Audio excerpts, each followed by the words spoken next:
दोस्तों, good morning, good afternoon, good evening, good night, जो भी आपका टाइम चल रहा है। आज हम लोग इलेक्ट्रोमैग्नेटिक वेव्स के बारे में थोड़ा जानते हैं। कौन सा वेव इलेक्ट्रोमैग्नेटिक वेव और उसका प्रॉपर्टीज।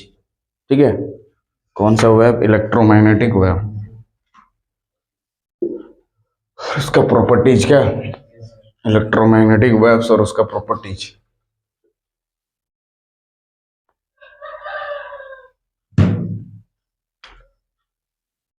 इलेक्ट्रोमैग्नेटिक वेव और उसका प्रॉपर्टीज ना, इलेक्ट्रोमैग्नेटिक वेव।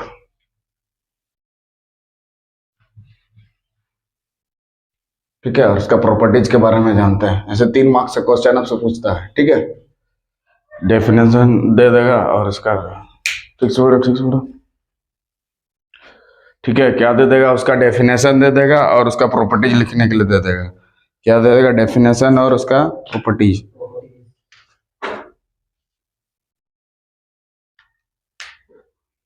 क्या दे देगा, डेफिनेशन और उसका प्रॉपर्टीज।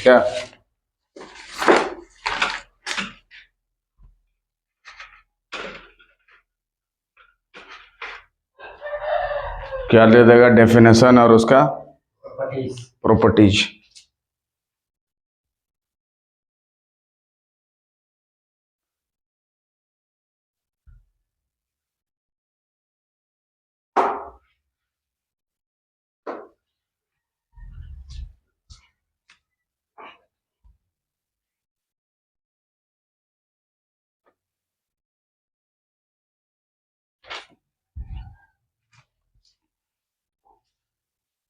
ठीक है, तो इलेक्ट्रोमैग्नेटिक वेव क्या है, डेफिनेशन यहाँ पे देखते हैं इसका। क्या कैसे डिफाइन करेगा इलेक्ट्रोमैग्नेटिक वेव्स को।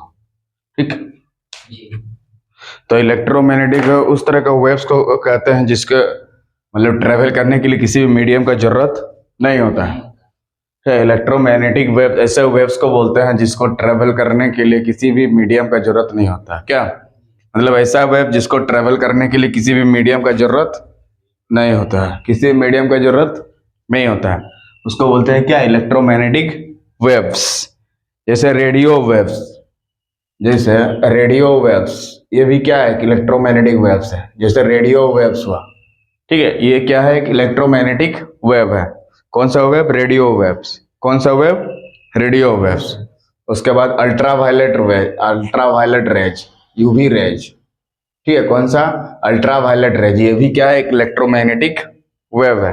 एक्स रेज और गामा रेज, एक्स रेज भी हो सकता है और गामा रेज भी हो सकता है, गामा रेज भी हो सकता है।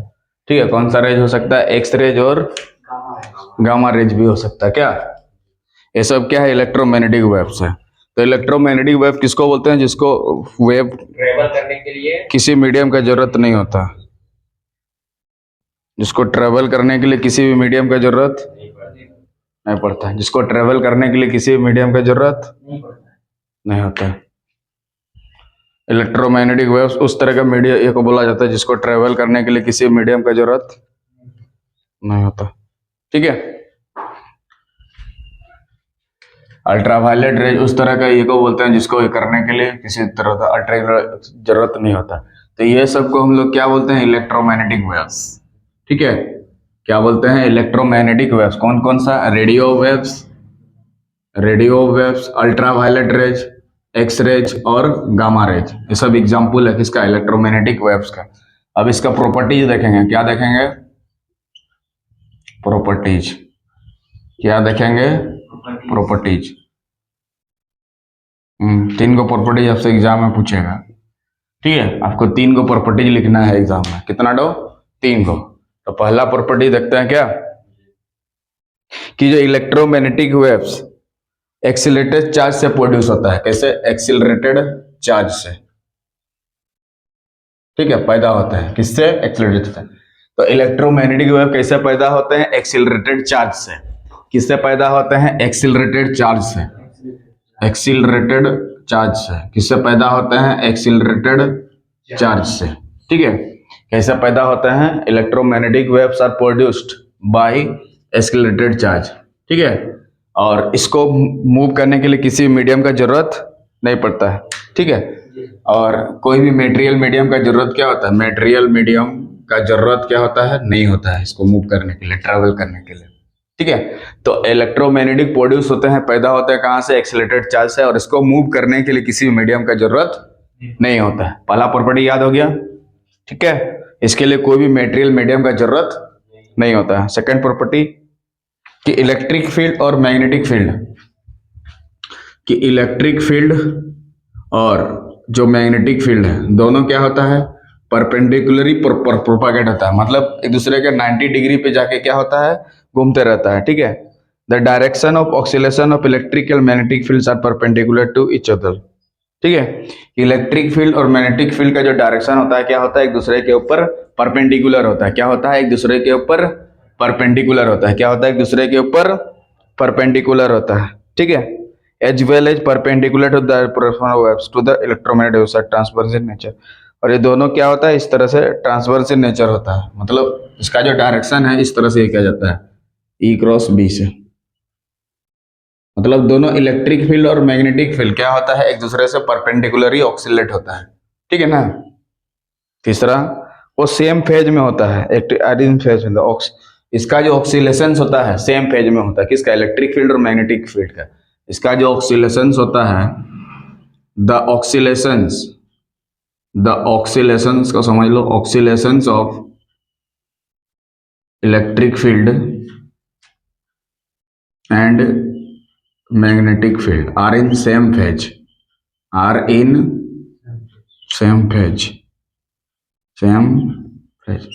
इसका मतलब समझाते हैं थोड़ा, ठीक है।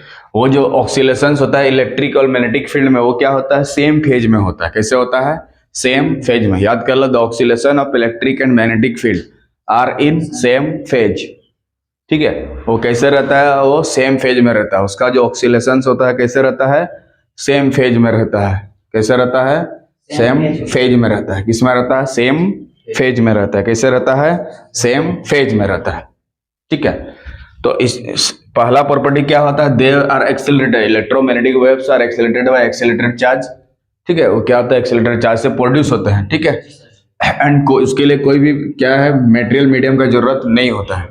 दूसरा, इलेक्ट्रिक फील्ड और उसका जो ऑक्सीलेशन होता है, कैसे ऑक्सीलेशन करता है, एक दूसरे के ऊपर परपेंडिकुलर, ठीक है। तीसरा, ये जो ऑक्सीलेशन होता है इलेक्ट्रिक और मैग्नेटिक फील्ड का, वो क्या होता है, सेम फेज में रहता है, सेम फेज में रहता है। सेम फेज का मतलब समझा दे रहे हैं, सेम फेज में रहता है, ठीक है, याद हो रहा है। और इलेक्ट्रोमैग्नेटिक वेव्स किसको बोलते हैं, ऐसा वेव्स जिसको ट्रैवल करने के लिए किसी मीडियम का जरूरत नहीं होता। इलेक्ट्रोमैग्नेटिक वेव्स किसको बोलते हैं, जिसको ट्रैवल करने के लिए किसी मीडियम का जरूरत नहीं होता। और इसमें क्या होता है, रेडियो वेव्स, अल्ट्रावायलेट रेज और यूवी रेज होता है, इसको अल्ट्रावायलेट रेज बोलते हैं। एक्स रेज और गामा रेज, ये सब इसका एग्जांपल है, किसका, इलेक्ट्रोमैग्नेटिक वेव्स का, ठीक है। उसका प्रॉपर्टीज साथ में लिखने देगा, what are the properties of electromagnetic wave. 3 को प्रॉपर्टीज आप लिख दीजिएगा। पहला प्रॉपर्टी में क्या बोला था कि जो इलेक्ट्रोमैग्नेटिक वेव है ये प्रोड्यूस होता है किससे, एक्सेलरेटेड चार्ज से। किससे, एक्सेलरेटेड चार्ज से, ठीक है। दूसरा, इसके लिए कोई, उसी में क्या लिखा हुआ है, एंड इसके लिए कोई भी मेटेरियल मीडियम का जरूरत नहीं होता है ट्रैवल करने के लिए। दूसरा में इलेक्ट्रिक और मैग्नेटिक फील्ड का जो प्रोपागेशन ऑक्सीलेशन होता है, कैसे होता है, एक दूसरे के ऊपर परपेंडिकुलर होता है, ऐसे ऐसे ना। तीसरा, वो जो ऑक्सीलेशन होता है इलेक्ट्रिक और मैग्नेटिक फील्ड में, ठीक है, वो कैसे होता है, सेम फेज में होता है। उसका मतलब समझा देता है, ठीक है। ये क्या होता है, सेम फेज में होता है। कैसे होता है, सेम फेज में, ठीक है।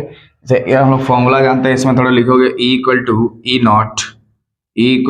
नॉट साइन ब्रैकेट में, E equal to E naught bracket में sine k x plus minus omega t, k x plus minus omega into T.